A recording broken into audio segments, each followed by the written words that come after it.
غير ذلك. لكن عموما خد بالك انت بتعرض نفسك ان انت هتخش النار وهتولع وتخش وادي السقر. وما قالوش كده، عمل ايه؟ قال له ما شاء الله انا شايف على وشك نور، تأذن لي امشي معاك؟ شوف الكلام الحلو يا جماعه. يا جماعه عايزين نتعلم. انا عايز ادي محاضره كامله هنا اهوت ان شاء الله لمده ساعتين 3 ان ربنا ييسرها ان شاء الله عن فن الدعوه. ازاي ندعو؟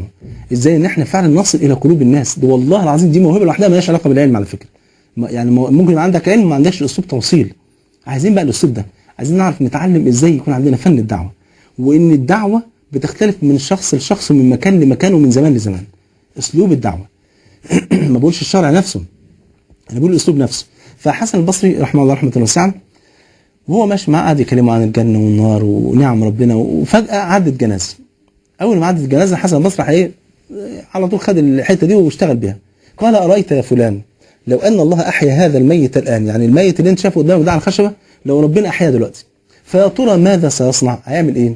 قال له ماذا سيصنع؟ سيكون من احسن الناس صلاه وصياما وزكاه وحجا وصله للرحم كلام فطره الانسان يا جماعه جميله، فاهم ازاي؟ فقال له الحسن البصري خلاص اتفقنا، فليكن هو انت وقد احياك الله الان فاصنع ما قلت. الراجل ده بعد كده كان من افضل الناس. ليه؟ بالاسلوب الموعظه غير مباشره. ربنا يبارك فيكم. المهم نكمل موضوعنا. فاحنا بنقول ان حضرتك لو شكرت ربنا على النعم ديت، والشكر انواع كتيره جدا من ضمنها ان الانسان يمتثل. اعملوا آل داوود شكرا. اعملوا، ما قالش قولوا، ما قالش بوس ايدك وش وظهر، لا اعملوا اعمل شكر ببلدي كده، اعمل شكر. اعمل شكر يعني ايه؟ يعني اعمل العمل تشكر بيه ربنا سبحانه وتعالى. فالحجاب شكر لله سبحانه وتعالى. وقال جل وعلا وان شكرتم ولئن شكرتم لازيدنكم سبحان الملك. المهم هاجر لما منى قالت لها على فكره انت بتظن ان انا بشكر ربنا، والله هاجر قالت لها الشكر مش بالكلام، الشكر ان انت تسمعي وتطيعي كلام ربنا سبحانه وتعالى.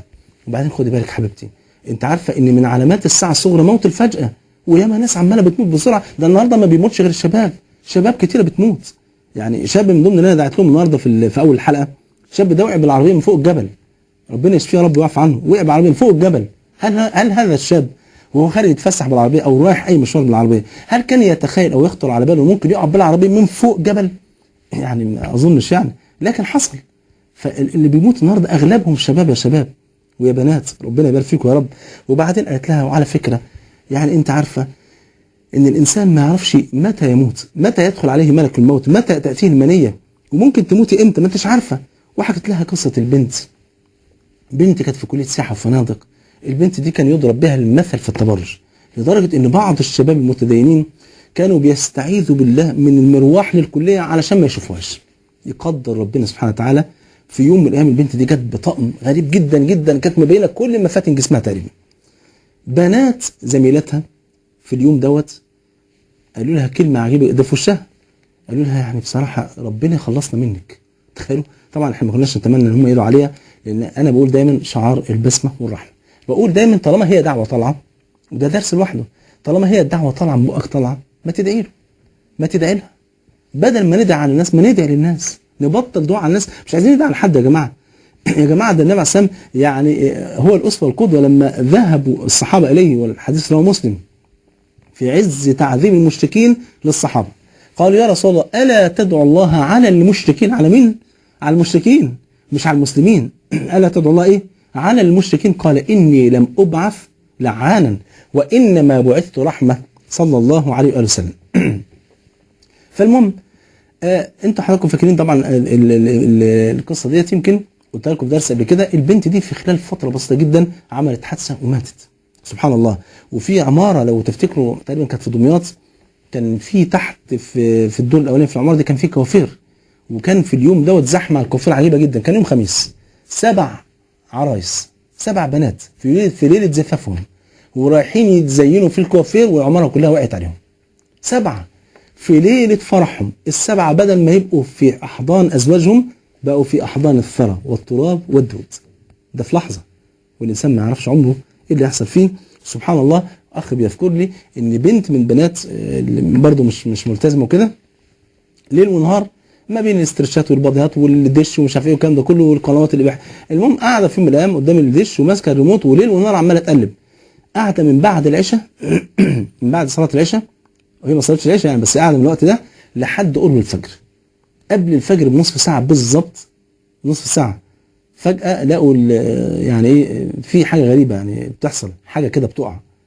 اتاري البنت وهي بتقلب في القنوات وعماله تتفرج، مره واحده الريموت في ايدها وماتت. الريموت في ايدها وماتت، سبحان الله. تخيلوا، ماتت وهي ماسكه الريموت. تلقى الله عز وجل بقى دي على انهي قناه؟ يعني سبحان الله، يعني على انهي ذنب، عفوا، على اي معصيه، على اي، سبحان الله.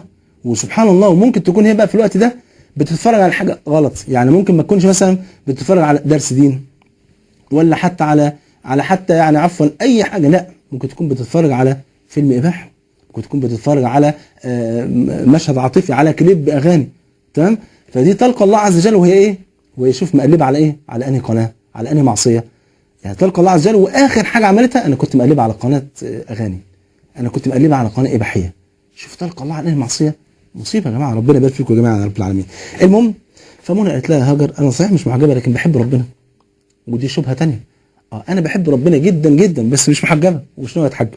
بس تقولي بحبه والله. طيب، فهاجر قالت لها لو بتحبيني ما بتسمعيش كلامه. ربنا امرك بالحجاب والنبي امرك بالحجاب. ربنا قال ايه؟ يا ايها النبي كل ازواجك وبناتك ونساء المؤمنين يدنين عليهن من جلابيبهن ذلك ادنى ان يعرفن فلا يؤذين. والنبي صلى الله عليه وسلم قال صنفان من اهل النار لم ارهما. وقال صلى الله عليه وسلم خير نسائكم الودود المواتيه المواسيه إذا اتقينا الله عز وجل. وشر نسائكم، شوف لفظ الحديث، وشر نسائكم المتبرجات المتخيلات وهن المنافقات. وهن ايه؟ المنافقات. لا يدخل الجنة منهن إلا مثل الغراب الأعصم. الغراب الأعصم ده غراب نادر جدا، يعني ما بين مثلا 1000 غراب تلاقي واحد مثلا. كأنه النبي عليه الصلاة والسلام بيقول ايه؟ إن لا يدخل الجنة من هذا الصنف من النساء قليل جدا جدا جدا. طب ليه تكوني مع القليل؟ خليكي مع الكثرة التي ستدخل الجنة بفضل الله سبحانه وتعالى. فالمهم هاجر قالت لها ده كلام النبي، مصدقه النبي ولا لا؟ طبعا مصدقاه، بس قالت لها مش بس، اوعي تخالف امر النبي واوعي ترفع صوتك فوق صوت النبي. قالت لها هرفع صوتي ازاي؟ قالت لها هنتخالف امره. هقول لك على قصتين يا حبيبتي عشان تعرفي قد ايه ان مخالفه امر النبي عليه الصلاه والسلام ممكن تؤدي الى الهلاك. عارفه، في يوم من الايام، والحديث رواه البخاري عن ابن ابي مليكه انه قال كاد الخيران ان يهلكا. انت عارفه مين الخيران يا منى؟ قالت لها ابو بكر وعمر. تخيلي ابو بكر وعمر كاد ان يهلكا. معقوله؟ والله معقوله. ايه اللي حصل؟ كاد الخيران ان يهلكا. تمام. ايه اللي حصل؟